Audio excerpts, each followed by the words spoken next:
insight. We now move over to Africa for our next story, where Kenyan President William Ruto has warned against attempts to overthrow the government through unconstitutional means and ordered police to shoot violent protesters in the leg.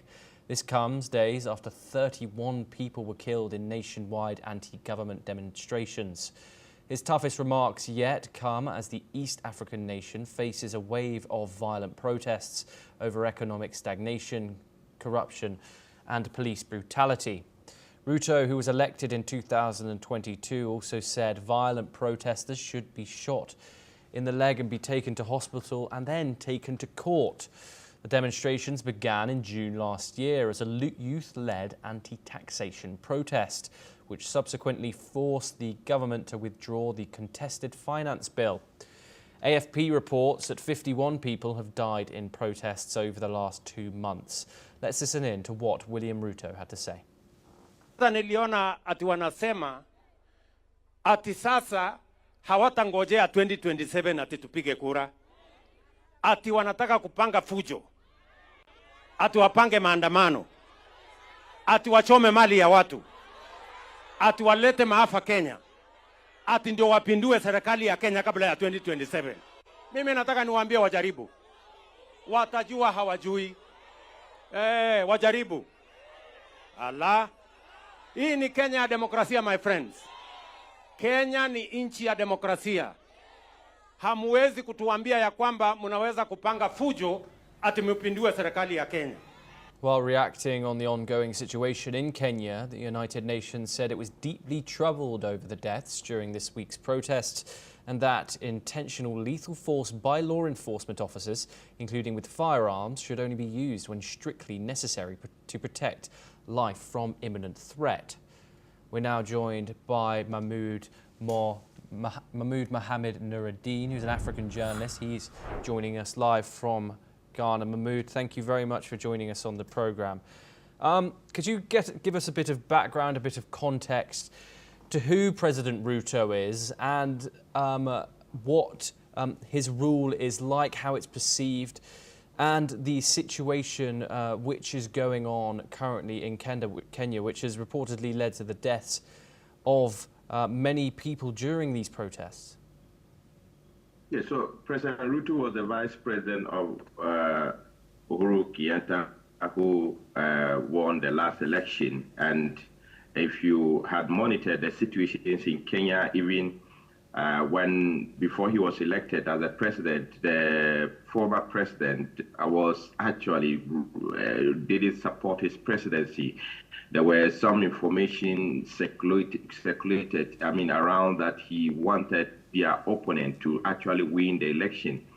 And so basically the former president, who Ruto was the vice president to, didn't support his presidency. We actually do not know what could have been the reason, because after serving for 8 years and somebody was your vice, in a political landscape, you would expect that you would have to support your opponent, you would have to support your vice president to win the election. But in this case, we saw that some information and some utterances were made, which concluded that he wasn't in support of Ruto's presidency. And after he won the election, there were some issues.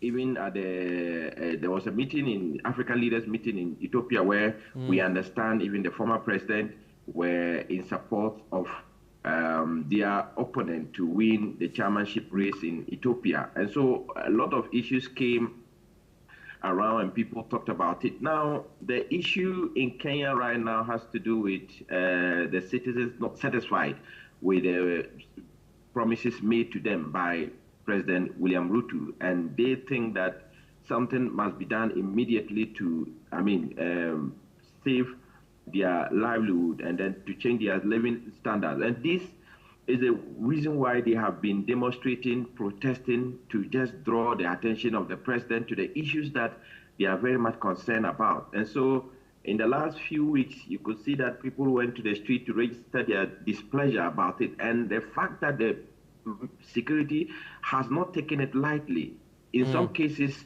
shooting people to die, and this has become a very issue there. So people are not happy about it. And like we have always said, people have the right to protest, but they are not happy that the military or the security is actually shooting some of the participants of this protest on the streets in Kenya. Yes, Mahmood, given Kenya's history with contested elections and protest crackdowns, how might this new wave of political violence affect the country's political stability and international reputation?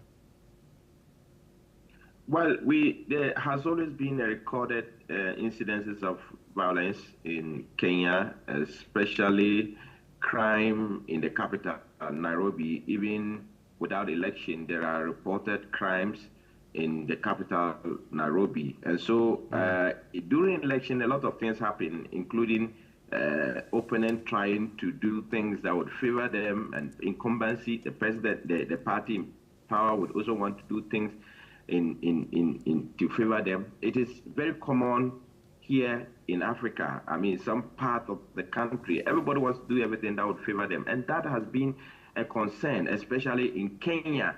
You could see human rights activists have been speaking against all of these things in Kenya. And so it sometimes affects the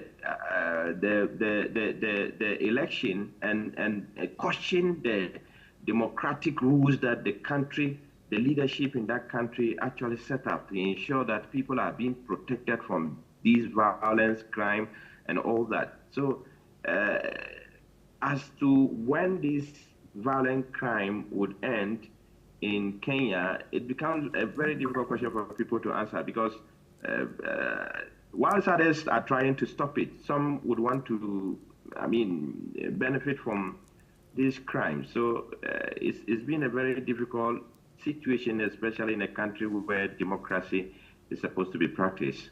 Of course, and Mahmood, how are regional organisations like the African Union or the East African Community likely to respond to this escalating violence, or is there fears they might stay silent? Well, there has been a concern on social media, especially Kenyans and other African countries, people who have direct links in Kenya, especially those who travel there frequently, calling on the African Union to intervene and to ensure that this violence would end. I mean, like we mentioned at the other time, the citizens are making three basic things: accountability. They want also the security to end their brutality, and they also want their economic status to change. And we believe that if the government is able to implement measures to ensure these things happen, not immediately, but actions are if action are taken to, show the signs that these things will happen in the next few years, months or years, I'm sure that the citizens of Kenya would also learn to wait till things change. But it appears they are not seeing that. They are not seeing any change happening anytime soon. And so they would want to protest, register their displeasure, and then so that the government or the president would ensure that things are changed for the citizens of the country. So people who are very much concerned about this situation in Kenya are calling on the African Union to intervene, and other leaders across the continent to intervene to ensure that the violent crime or the situation in Kenya doesn't escalate like we are seeing now.